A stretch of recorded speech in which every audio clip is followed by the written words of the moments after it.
इस पार्ट की शुरुआत में हम क्योंग और चैंगमिंग को देखते हैं जो कि कहीं जा रहे थे। तभी क्योंग कहती है, क्या तुम श्योर हो कि तुम चाओ में से उन सभी बातों को निकलवा लोगे? जिस पर चैंगमिंग कहता है, मुझे खुद भी पता नहीं है कि मैं ऐसा कर सकता हूँ या फिर नहीं, लेकिन मैं एक बार कोशिश जरूर करना चाहूँगा क्योंकि चाओ में मुझसे ज्यादा ताकतवर है, इसलिए मैं उसे अपने सामने झुकाने की कोशिश करूंगा और ऐसा करने में मुझे प्रॉब्लम भी आ सकती है। ये सुनने के बाद तो क्योंग हैरान हो गई थी। वो सरप्राइज होते हुए कहती है, क्या तुम्हारे पास कोई प्लान नहीं है जिसकी मदद से तुम चाओ में को अपने सामने सरेंडर करवा सकते हो? तो आखिर तुम उसे अपने सामने कैसे झुकाओगे? फिर वो अपने मन में कहती है, इसने लिंगर को अपने सामने झुका दिया क्योंकि ये काफी मासूम थी, लेकिन मुझे नहीं लगता कि चाओ में चैंगमिंग के सामने एडमिट करेगी अपनी हार को। तभी वो चैंगमिंग के सामने आते हुए कहती है, मैं तुम्हें फिर से याद दिला दूं कि हमारे पीछे कई सारे सिस्टम पड़ी हुई है जिस वजह से तुम्हारी जान को और भी खतरा है, इसलिए तुम संभल के रहना। ये सुनने के बाद चैंगमिंग ने उसकी बातों को इग्नोर करके आगे बढ़ गया, जिस वजह से तो क्योंग भी अपना मुंह फुला लेती है। वो अपने मन में कहती है, इस लड़की की भलाई के बारे में मैं सोच रही हूँ, लेकिन फिर भी इस लड़की को कोई चिंता है ही नहीं, और तुम ये मत सोचना कि मुझे तुम्हारी कोई चिंता है, मुझे तुम्हारी कोई भी फिक्र नहीं है। तभी फिर उसे कुछ याद आता है, जिस वजह से वो एक बार फिर से चैंगमिंग के सामने आते हुए कहते हैं, मुझे ऐसा लगता है कि तुम अपने मिशन को फेल कर दोगे। ये सुनने के बाद तो चैंगमिंग भी हैरान हो गया था। वो कहता है, आखिर तुम्हारे कहने का क्या मतलब है कि मैं मिशन को फेल कर दूंगा? तुम्हें जो भी कहना है तुम साफ साफ कहो। ये सुनने के बाद क्योंग अपने हाथों को मसलते हुए कहती है, बिल्कुल, लेकिन बताने से ज्यादा अच्छा हुआ कि तुम खुद ही देख लो। ये कहने के साथ ही वो सिस्टम की विंडो को ओपन करती है और कहती है, मेरे कहने का ये मतलब है। दूसरी तरफ हम चैंगमिंग को देखते हैं जो कि उसी विंडो की ओर देख रहा था। फिर वो आगे बढ़ते हुए कहता है, इसके अंदर का टाइम लिमिट लिखा हुआ है, जिस वजह से मुझे इस टाइम सीमित के अंदर ही अपने मिशन को कंप्लीट करना होगा। ऐसा लगता है कि तुम्हारा टाइम काफी एडवांस हो चुका है, नहीं तो मुझे लगा था कि तुम्हारी सिस्टम बिल्कुल तुम्हारी तरह हो चुकी है। इसके साथ ही इस मिशन के अंदर जितने टाइम लिमिट है उतना टाइम मेरे लिए काफी है कि मैं चाओ में को अपने सामने सरेंडर करवा दूं।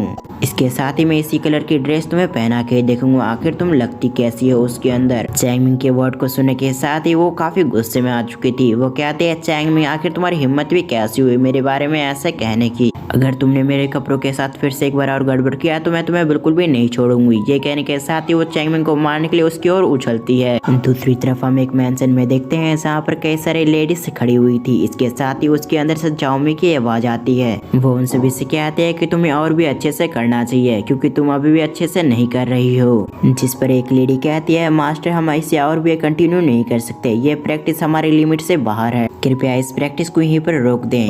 और तो और इससे पहले हमने ऐसी प्रैक्टिस कभी भी नहीं की, जिस वजह से ये प्रैक्टिस हमें काफी अजीब लग रही है। अब हम उस लेडी को देखते हैं जहाँ पर उसके ऊपर कुछ किताबें रखी हुई थी। इसके साथ ही उसने कुछ बाल्टी को पकड़ रखा था जो कि पानी से फुल होता है। सीन शिफ्ट कर इधर हम चाओ में को देखते हैं जो कि उस लेडी की मौत को पकड़ते हुए उससे कहती है, मैं तुम्हें फिर से याद दिला दूं, तुम्हें और भी प्रैक्टिस करनी चाहिए। मैं तुम्हारे साथ साथ अपने अंदर भी काफी बदलाव कर रही हूँ ताकि हम सभी एक साथ सेक्ट मास्टर के अच्छे से प्रोटेक्ट कर सके और हम उसे सर्व कर सके। ये सब कहते हुए चाओ में काफी खुश लग रही थी। इधर ये बात सुनने के बाद तो इन तीनों लेडी में से एक लेडी कहती है, ये काफी अजीब है क्योंकि हम आपके बॉडीगार्ड हैं, ना कि चैंगमिंग के बॉडीगार्ड, जो कि हम उसे प्रोटेक्ट करें और उसे सेव कर सकें, और हमें यहाँ पर इसलिए भेजा गया है ताकि हम आपके प्रोटेक्ट करें, ना कि चैंगमिंग को।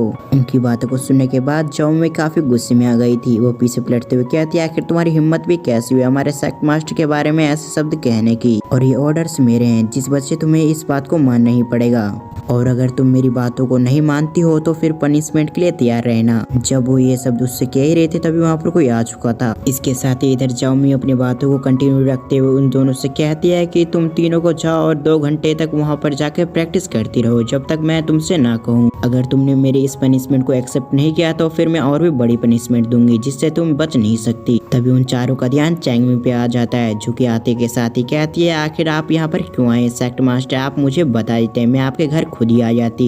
ये कहते हुए उसके चेहरे पे बड़ी सी स्माइल आ गई थी। इसके साथ ही वो पीछे पलटते हुए उन तीनों से कहती है, आखिर तुम तीनों देख क्या रहे हो? तुम तीनों अभी जाओ और अपनी प्रैक्टिस को कंटिन्यू रखो 2 घंटे तक। चाओ में के गुस्से भरे एक्सप्रेशन को देखने के साथ ही वो तीनों डर चुकी थी, इसलिए वो वहाँ से जाते हुए कहती है, जी मास्टर। ये कहते हुए वो तीनों वहाँ से चली गई। तभी चैंगमिंग कहता है, होल मास्टर जाओ से आखिर आपको क्या हुआ? आप इतने गुस्से में क्यों देख रही है? जिस पर जाओ में कहती है, कुछ भी नहीं हुआ सेक्ट मास्टर, मैं तो बस अपने बॉडीगार्ड को बस आपके लिए प्रैक्टिस करवा रही थी ताकि वो सभी आपको प्रोटेक्ट कर सके और मैं भी आपको प्रोटेक्ट कर सकूं। जाओ मई की इन वर्ड को सुनने के साथ ही चैंगमिंग हैरान होते हुए कहता है, क्या आप मुझे प्रोटेक्ट करना चाहती हैं? ये सुनने के साथ ही जाओ मई भी नोट करते हुए कहती है, बिल्कुल लॉर्ड, मैं आपको प्रोटेक्ट करना चाहती हूँ। कुछ लोग आपके आसपास रहते हुए सिर्फ खाना खाते हैं और बाकी का प्रैक्टिस नहीं करती, जिस वजह से मैंने सोचा कि मैं उन लोगों की तरह नहीं बनूंगी। जैसे कि सुलिंगर, वो पूरा दिन भर आपके आसपास रहती है, इसके साथ ही वो खाने के अलावा कुछ भी नहीं करती, जिस वजह से वो जरूरत आने पे वो आपकी किसी भी तरह से सहायता नहीं कर सकती। और ऐसा मैंने सोचा कि मैं क्यों ना आपके लिए प्रैक्टिस करूं और इन सभी को भी प्रैक्टिस करवाऊं। ये कहते होल मास्टर जाओ मैं उसके काफी क्लोज आ चुकी थी। तभी चैंगमिंग मुझसे कहता है कि आपके काइंडनेस के लिए बहुत बहुत धन्यवाद होल मास्टर जाओ, इसीलिए मैं आपको रिवॉर्ड के तौर पर एक वाइन देना चाहता हूँ। ये कहने के साथ ही वाइन का पोट उसे देता है। इसके साथ ही वो कहता है, आप सब कुछ ठीक है, मैं काफी समय से आपको वाइन देने की सोच रहा था, लेकिन मुझे कोई मौका नहीं मिल रहा था। मुझे समझ में नहीं आ रहा था कि मैं आपको कैसे दूं ये वाइन, लेकिन अब जबकि आप मेरे बारे में इतना सब कुछ सोच रही है तो मुझे अब समझ में आ चुका है कि ये वाइन आपके लिए ठीक है। चैंगमिंग की इन वर्ड को सुनने के साथ ही हम जाओमी को देखते हैं जो कि काफी खुश हो गई थी। तभी वो अपने पलकों को नीचे करते हुए चैंगमिंग से सवाल करती है, सेक्ट मास्टर आखिर आपको कैसे पता था कि आज मेरे लिए काफी खास दिन है और मेरा जन्मदिन है? और आपका बहुत बहुत धन्यवाद कि आपने स्पेशली तौर पर इस वाइन को मेरे लिए बनाया, वो भी मेरे बर्थडे के दिन। आपका ये तोहफा मेरे लिए काफी स्पेशल है। जिस पर चैंगमिंग कहता है, मेरे पास इतनी पावर है, इसके साथ ही आप मेरे सेक्ट के अंदर रहती है। जो व्यक्ति मेरे सेक्ट के अंदर रहता है उसके बारे में मुझे सब कुछ पता है, इसीलिए मुझे ये भी पता था कि आपका आज बर्थडे है। ये कहने के साथ ही वो अपने मन में कहता है, बर्थडे? मुझे तो खुद का बर्थडे याद नहीं रहता, तो फिर मुझे दूसरों का बर्थडे कैसे याद रहेगा? ये सिर्फ कोइंसिडेंस है। ये सब सोचते हुए उसने अपने एक्सप्रेशन बिल्कुल भी चेंज नहीं किया, जिस वजह से उसे भी कुछ भी शक नहीं हुआ। चैंगमिंग की बातों को सुनने के बाद उसे ऐसा लगता है कि उसे सब कुछ पता है कि आखिर वो कौन है, इसीलिए वो काम होते हुए वहाँ पर वाइन चखने लग गई थी। इसके साथ ही वो कहती है, अगर आपको ये पता है तो पक्का आपको मेरी आइडेंटिटी के बारे में पता होगा कि मैं एक सेंटर डिवन हूँ, जिसके बारे में आपको ऑलरेडी सब कुछ पता है। ये सुनने के बाद चैंगमिंग भी नोट करता है। इसके साथ ही वो कहता है, मुझे इसके बारे में जानकारी है। जैसे ही साओमी ये एडमिट करती है कि वो एक डिमन है, उसी समय चैंगमिंग का मिशन कंप्लीट हो जाता है। ये देखने के बाद तो कैंग उस पर काफी गुस्सा करती है। इसके साथ ही वो कहती है, तुम ऐसा नहीं कर सकती, तुमने क्या कह दिया? इसे तुम्हारे बारे में कुछ भी नहीं पता था, आखिर तुम कौन हो? बस इतना पता था कि तुम एक स्पाई हो।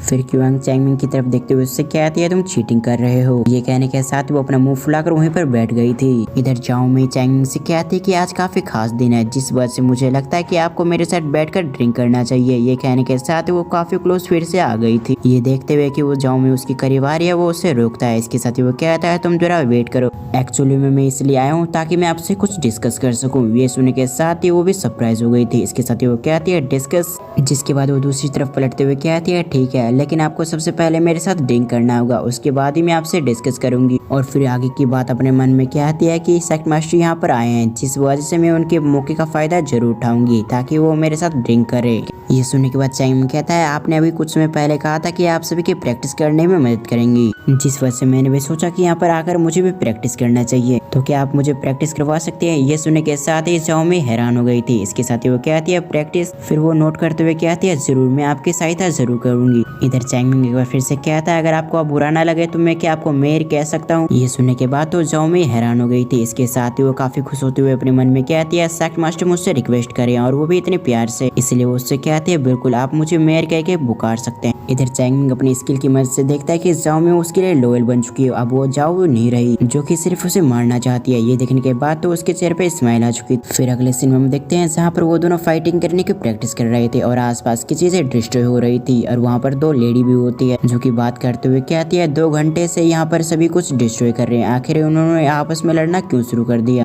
जिस पर दूसरी लेडी कहती है, तुम ध्यान से देखो, ये दोनों लड़ नहीं रहे, बल्कि हमारी मास्टर काफी खुश लग रही है। दूसरी तरफ चैंगमिंग को थोड़ी सी चोट आ गई थी, लेकिन उसे छुपाते हुए जाओमी से कहता है, ये फाइट रुकनी नहीं चाहिए, और इसके साथ ही मैं तुमसे रिक्वेस्ट करता हूँ, तुम अपनी पूरी पावर से मुझ पर हमला करो। मैं नहीं चाहता कि मैं हमेशा इस ट्रेजर पर निर्भर रहूं। मैं आज किसी भी तरह से अपनी स्ट्रेंथ से तुम्हें हटाना चाहता हूँ, और ये मैच तब तक नहीं रुकेगी। ये सुनने के बाद जाओमी हैरान हो जाती है, लेकिन बार बार रिक्वेस्ट करने पे जाओमी अपनी पूरी ताकत से चैंगमिंग पे हमला करने लगती है। इस वजह से चैंगमिंग के मुंह से ब्लड भी निकलने लगता है, और इसी इसी तरह से धीरे धीरे करके चैंगमिंग की कंडीशन खराब होने लगती है। तभी क्वांग को पता चलता है जाओ मैंने दिल से चैंगमिंग के सामने हार मान लिया है, इसीलिए तुम्हारा दूसरा मिशन भी कंप्लीट हो चुका है, तुम्हें अब रुक जाना चाहिए। लेकिन चैंगमिंग ने आज सबकी बातों को इग्नोर कर दिया क्योंकि उसे साबित करना था कि वो सीक्रेट ट्रेजर के अलावा भी उसके पास खुद की पावर है। और ऐसे करते हुए उसने अपने लेवल को ब्रेक थ्रू कर लिया, जिस वजह से क्वांग बिल्कुल सरप्राइज हो गई थी क्योंकि इस बार चैंगमिंग ने अपनी पावर को बढ़ाने के लिए सिस्टम की मदद नहीं ली और न ही चैंगमिंग ने फाइट के दौरान उसने सिस्टम की पावर को इस्तेमाल किया। फाइट खत्म होने के बाद चैंगमिंग जाओ मई को एक बार फिर से वाइन देता है और उससे कहता है तुम्हारा धन्यवाद क्योंकि तुम्हारी वजह से मैं अपने लेवल को ब्रेक थ्रू कर पाया हूँ। ये कहने के बाद चैंगमिंग उस जगह से भाग जाता है क्योंकि अभी उसके पास समय काफी कम था बचे हुए मिशन को कंप्लीट करने के लिए। उन दोनों को देखकर सर्वेंट आपस में बात करते हुए कहती है लगता है हमारे मास्टर को सेक्ट मास्टर से प्यार हो चुका है। और इसी सीन के साथ हमारी आज की एक्सप्लेनेशन यहीं पर खत्म होती है।